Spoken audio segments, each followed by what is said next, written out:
Bueno, bienvenidos entonces a este capítulo de Salud Laboral en Foco. Hoy día vamos a hablar sobre una comparación del marco normativo de Chile versus el colombiano respecto a salud y seguridad en el trabajo. Invitamos hoy día a profesor doctor Mauricio Fonseca Muñoz. Él es médico de profesión, es médico del trabajo, es también abogado.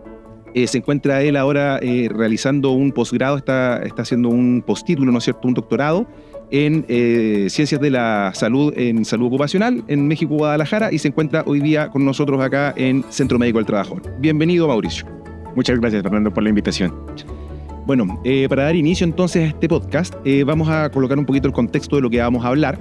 La idea es aprovechar tus conocimientos como médico del trabajo y como abogado para entender un poquito cómo funciona el sistema de seguridad social colombiano y hacer una pequeña comparativa con el sistema de seguridad chileno, ¿ya?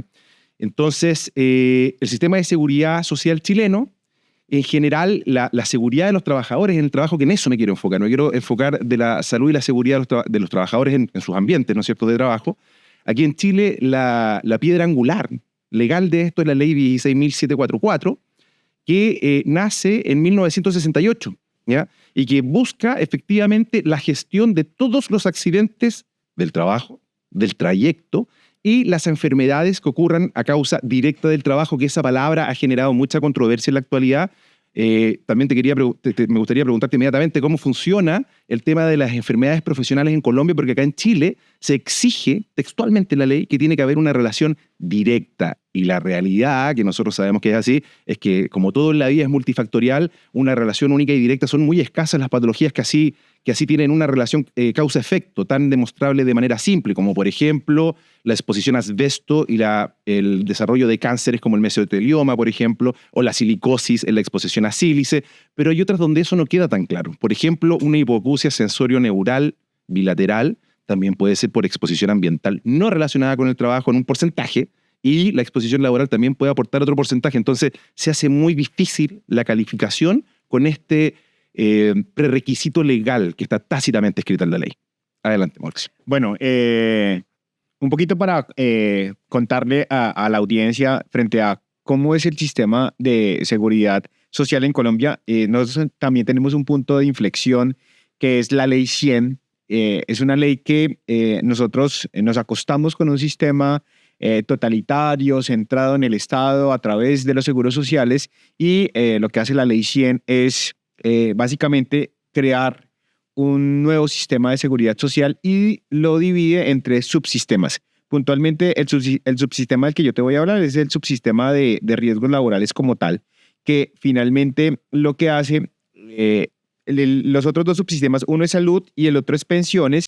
Mucho del sistema de seguridad social en Colombia pues tiene su origen y su gestación desde el sistema de salud chileno. O sea, Interesante. Casi que recolectamos esa experiencia de ustedes y la interiorizamos pues de acuerdo al sistema como tal, y se crea una ley que es la ley 1562 en el 2012 básicamente, que es la que modifica el sistema de riesgos laborales y dicta todo lo que tiene que ver en materia de salud laboral. Bueno, entonces, Fer, te voy a contar cómo tenemos definida la enfermedad laboral en Colombia. Nosotros la tenemos definida como la contraída como el resultado de la exposición a factores de riesgo inherentes a la actividad laboral o del medio en el que el trabajador se ha visto obligado a trabajar. El gobierno nacional determina de forma periódica las enfermedades que se consideren como laborales a través de la tabla de enfermedades laborales. Actualmente la tabla de enfermedades laborales tiene 405 enfermedades porque se incluyó el COVID como enfermedad laboral directa. ¿Qué pasa si hay una enfermedad que no está en ese listado? Entonces ahí viene uno de los temas más bonitos dentro de la definición como tal, porque si no está dentro de la tabla de enfermedades laborales, pero se demuestra la relación de causalidad con los factores de riesgo ocupacionales, será reconocida como enfermedad laboral conforme a lo establecido pues, a las normas legales vigentes que tiene Colombia.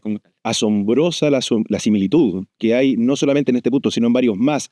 De hecho, la existencia, por ejemplo, aquí en Chile de las mutualidades, los organismos administradores de la ley 16.744, que es el Seguro Social Laboral, que en Colombia, disculpa, ¿cómo se llamaban? ARL, Y esa sigla significa. Administradoras de Riesgos Laborales. Entonces, las administradoras de riesgos laborales entonces tienen la función de gestionar los riesgos a los cuales están expuestos los trabajadores en las empresas. Entonces, básicamente lo que hace el gobierno, que es una responsabilidad estatal como tal, cuidar de sus ciudadanos y puntualmente de sus trabajadores, hereda esa responsabilidad a los privados para que gestionen a través de recursos propios o recursos que ellos puedan ir contratando como tal, en este caso pues con prestadores de servicios de salud, la atención que tiene que ver con todo lo que es la prestación económica y la prestación asistencial que va a requerir de un trabajador que haya sido víctima de un accidente de trabajo o una enfermedad Es laboral. muy similar acá. Aquí en Chile finalmente las mutuales lo que hacen es prevención, otorgar la prestación de salud en caso que se requiera de este accidente o enfermedad, la prestación pecuniaria o económica, la rehabilitación y finalmente propicia la reinserción. Ok, sí, es una lógica muy parecida a la que tiene Colombia. Nosotros en el tema preventivo, que es una función que es responsabilidad del empleador como tal, las ARL lo que hacen es ayudarlos a que ellos puedan administrar pues, sus programas de prevención en el tema de riesgos laborales como tal. En Colombia, a partir de la ley 1562, nosotros vencemos el concepto de salud ocupacional y lo que hacemos es normalizarlo a seguridad y salud en el trabajo. De hecho, las especialidades médicas o las especialidades que realizan los profesionales de cualquier tipo de disciplina se llaman especialización en seguridad y salud en el trabajo. Ya la salud ocupacional queda relegada desde la ley 1562 porque lo dice muy claramente. Todo lo que antes se llamaba salud ocupacional, de ahora en adelante va a llamarse seguridad y salud en el trabajo. Es importante el tema de la seguridad, sin duda. Bueno, aquí como toda disciplina que se quiere abordar de manera seria en la actualidad, es importante el abordaje multidisciplinario. Y por eso es importante la existencia de médicos laborales, de ingenieros en prevención de riesgo, de higienistas ambientales, de kinesiólogos, enfermeros. Finalmente, el abordaje multidisciplinario es la única forma de abordar seriamente un problema. Oye, Mauricio, siguiendo ahondando, para intentar ahondar un poquito más en esta comparación. Bueno, Centro Médico del Trabajador es una empresa privada de salud laboral donde la verdad nuestro nicho es la realización de exámenes preocupacionales.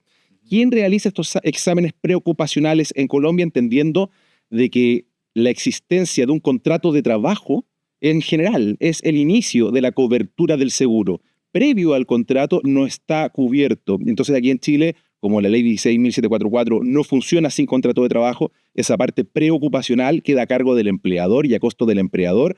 Y ese es el espíritu y el origen de nuestra existencia para brindar esa prestación de salud que buscan los empleadores para finalmente tener una salud compatible para exponerse a riesgos específicos. ¿Cómo funciona la parte del examen preocupacional en Colombia? Bueno, el examen preocupacional o todo lo que ocurra al candidato como tal, inclusive sin haber sido contratado como tal, es responsabilidad del empleado. O sea, no es responsabilidad de un asegurador como tal y es justamente quien está generando la necesidad del trabajo como tal, quien es el responsable como tal. Normalmente el empleador no tiene en su parrilla de actividades como tal la generación de exámenes médico-ocupacionales dentro de sus actividades como tal y lo que hace es subcontratarla a través de instituciones prestadoras de servicios de salud ocupacional como tal. ¿Y eso es público o privado, mixto? La gran mayoría, bueno, sin ahondar mucho en el tema, son privadas. Oye, Mauricio, pasando a otro tema, acá en Chile, bueno, como todos los países que están ingresos en la OCDE, ¿no es cierto? También seguimos directrices y convenios sugeridos por la OIT, ¿ya? En ese sentido, tenemos el convenio 187 que insta a los Estados miembros de avanzar en la creación de una política nacional de salud y seguridad en el trabajo, ¿ya? Esto se empezó a aplicar en Chile el 2016 más o menos, se hizo una convocatoria nacional con un enfoque tripartito, que finalmente es como tienen que funcionar las leyes bien hechas, que considere el Estado, a los empleadores y a los empleados, ¿cierto? Entonces, esta política nacional de salud y seguridad del trabajo lo que busca es generar una cultura nacional. Entonces, por eso la interdependencia de distintos ministerios es clave. Entonces, en esta política acá en Chile actualmente está participando el Ministerio de Salud, el Ministerio del Trabajo y de Previsión Social y el Ministerio de Minería.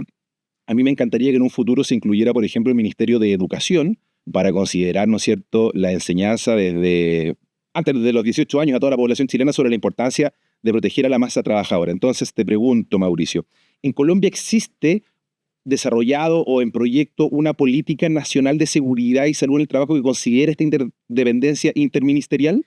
No se considera como tal, pero sí tenemos una política. De hecho, las políticas de seguridad y salud en el trabajo tienen unos años de vigencia. La que tenemos es 2030. Entonces, básicamente lo que hace es darnos los lineamientos generales hacia donde nosotros debemos obedecer o debemos seguir el tema de la seguridad y la salud de los trabajadores.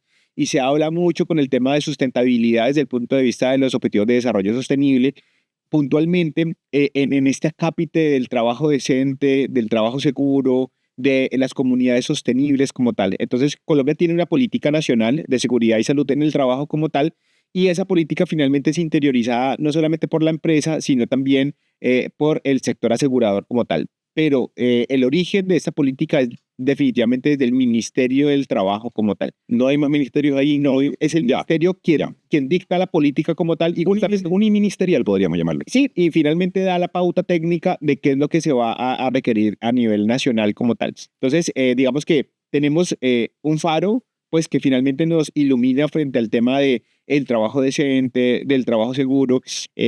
Ahorita esta política tiene una edición que es muy bonita, que es finalmente esto que dice la OIT, cuando vuelve la seguridad y salud en el trabajo un derecho fundamental. Ya, el otro tema que me gustaría abordar, bueno, nos interesa mucho a ambos también, que es el tema de la especialidad formal de medicina del trabajo. ¿Ah? Eso es un debe gigante, siento yo, de las sociedades en la actualidad. Nos ha pasado, bueno, con Mauricio también no les he comentado, pero también estamos en una organización científica sin fines de lucro que busca aumentar la visualización de la neumoconiosis. Estuvimos hace poco en el Congreso de la Asociación Latinoamericana del Tórax, hablando con neumólogos / broncopulmonares, como se conocen acá en Chile, y llama la atención cómo está abandonada esta área donde los médicos no consultan en qué trabajó usted los últimos 30 años. Entonces, esa parte de la anamnesis, de la entrevista médico-paciente, está abandonada. Cosas tan simples como esas dificultan mucho y generan un subregistro de enfermedades, porque hay enfermedades que donde yo me expongo en el año 0, van a manifestarse 20 años después. Entonces, si no hay una historia clara ocupacional, es muy difícil hacer la relación. Entonces, volviendo al tema de la necesidad de la medicina del trabajo, acá en Chile esto comienza este año en la Universidad San Sebastián, que aprovecho también de comentar de que tenemos un convenio asistencial con ellos. Estamos ayudando a pregrado de algunas carreras también ahí de esa universidad. Y en Valdivia entonces ocurre esta formación de médicos especialistas con residencia formal, porque como tú bien decías, el médico del trabajo tiene que saber un poquito de todo. Tiene que saber un poquito de trauma, un poquito de oftalmo, un poquito de marco normativo, un poquito de higiene industrial, de mediciones ambientales, de límites ponderables permisibles en el ambiente sobre un químico, por ejemplo, de indicadores biológicos como, no sé, acetilcolnesterasa y exposición a plaguicidas. Entonces, tiene que saber un poquito de todo. ¿Cómo es la realidad? Y hacer un mea culpa en Chile también. Acá en Chile también tenemos un debe más grande aún, porque acá en Chile no existe una ley de especializaciones médicas, menos de subespecialidades médicas. O sea, eso ya es un desastre. Funcionamos simplemente con una comisión, pero que finalmente el Estado, en el Código Sanitario, no menciona estas especialidades, y ese es un debe enorme. Entonces, entendiendo que tenemos ese contra, pero lo positivo es que ya estamos gestando 3 seleccionados ya, ¿no es cierto?, para esta beca, que ya está por lo menos reconocido por la universidad. Esperemos que después el Estado la reconozca, pero ya estamos avanzando. ¿Cómo va Colombia con el avance de la especialidad de medicina del trabajo? Bueno, y este también es parte del origen de venir. Nosotros también tenemos esa dificultad. Si bien no tenemos una formación exclusivamente médica, sí tenemos formaciones en especialidad, en maestría, en temas de seguridad y salud en el trabajo. Y digamos que un reto grande que tengo como colombiano es poder aportar y ayudar a la apertura de la residencia en medicina del trabajo como tal, porque finalmente, de hecho, nos desconoce. Disculpa, Mauricio, para interrumpirte un poquito para entender. Entonces, ok, la especialidad no está formal, pero sí hay maestrías. Entonces, un médico que hace una maestría, un magíster, ya se reconoce como médico del trabajo. Ya, perfecto. Entonces, es muy similar acá. Nosotros tenemos, de hecho, a nosotros nos reconoce la ley. Qué suerte, qué envidia. Y nosotros tenemos algo que se llama licencia en seguridad y salud en el trabajo, que es la que nos permite operar en temas de seguridad y salud en el trabajo con trabajadores, y es lo que solicitan las empresas cuando te van a contratar. debe ser médico con licencia en seguridad y salud Y esas licencias con maestrías. o especializaciones. Y la licencia te da unas... Especializaciones como traumatología, por ejemplo. un traumatólogo que se especialice en seguridad y salud del trabajo Pero ¿cómo? Pues se especializa a través del magíster. o la especialidad. O sea, Dentro de traumatología hay una subárea de laboral. no, el traumatólogo dice, quiero dedicarme a la atención de los trabajadores y hace una especialidad en seguridad y salud en el trabajo. ¿Y eso cuánto dura? Normalmente son a 1 año las especialidades y a 2 años las maestrías. Ya. Como un diplomado. No, son especialidades Se llama formales. formal, se llama especialidad. Perfecto. Y las ofrecen todas las universidades pues que tengan habilitación. Esta es un tema muy, muy chévere porque es la única especialización que nace en el Ministerio de Trabajo, la avala el Ministerio de Educación y permite a través del Ministerio de Salud operar la acción. Entonces digamos que esta es una especialidad, a diferencia de otras especialidades Eso depende solo del Ministerio de Salud. Esta es interdepartamental, digamos. Y bueno, ese es un reto grande frente al tema de la especialidad. Yo creo que nos pone en el panorama, bueno, esta no es una especialidad vocacional de entrada, ¿no? O sea, tú no estudias medicina para ser médico del trabajo. No, en el pregrado a mí ni siquiera me enseñaron lo que era esto. Entonces, al no ser una especialidad vocacional de entrada como tal, pues hay que ir enamorando a las personas como tal. Y yo siento que aquí tenemos un reto grande porque esta es una de las únicas especialidades que te puede permitir ver el trabajador desde su fase sana hasta su fase enferma, en una órbita de 360 grados. Y digamos que eso es lo más lindo de la seguridad y salud en el trabajo, porque puedes inferir en cualquier tipo de esos estados. Aparte, pues, pasas la mayoría de tu tiempo vigil trabajando. O sea, Sí, es temón. claro, entonces digamos que ahí tenemos un reto grande como tal y pues la idea es abrir también la especialidad. Es un poquito también conocer lo que ustedes han hecho con la residencia como tal, porque deseamos o deseo que en Colombia esta residencia se hable con la residencia de Chile, con la residencia de México. México ya tiene una residencia de muchos años como tal. Yo estuve en Ciudad de México hace un mes más o menos y pude hablar con los residentes de medicina del trabajo que vocacionalmente y genuinamente decidieron entrar a estudiar medicina del trabajo. Y para mí fue supremamente revelador, porque es encontrar personas que de verdad quieren hacer esto porque quieren, y cuando les preguntas cuál fue su motivación como tal, y es porque vienen de papás trabajadores, es porque vienen de un contexto en el sitio donde viven, que... Yo creo que has dado un punto clave, Mauricio. Yo creo que es clave y es nuestra responsabilidad también como médicos ocupacionales el encantar también a los estudiantes de pregrado, a los futuros médicos, para que conozcan este mundo, para que sea una decisión primaria, como tú dices. Por ejemplo, en España, que también es un referente global en relación a salud ocupacional, en el MIR, que es la prueba de selección universitaria, ¿no es cierto?, para médicos, los últimos puntajes son la de medicina del trabajo y de medicina familiar. Entonces, la idea es invertir eso, Claro. tratar de que la decisión de optar por esta especialidad sea una prioridad. Así lo recomienda también la OIT, la OMS. Es la única forma de que los países tengan un desarrollo sostenible, protegiendo la masa trabajadora. Sí, y ya para terminar esta conversación, Fernando, no olvidar que finalmente es un llamado a la acción, ¿no? Hacer salud ocupacional desde las realidades de nuestros países finalmente termina siendo retador desde lo que nosotros podemos ofrecer.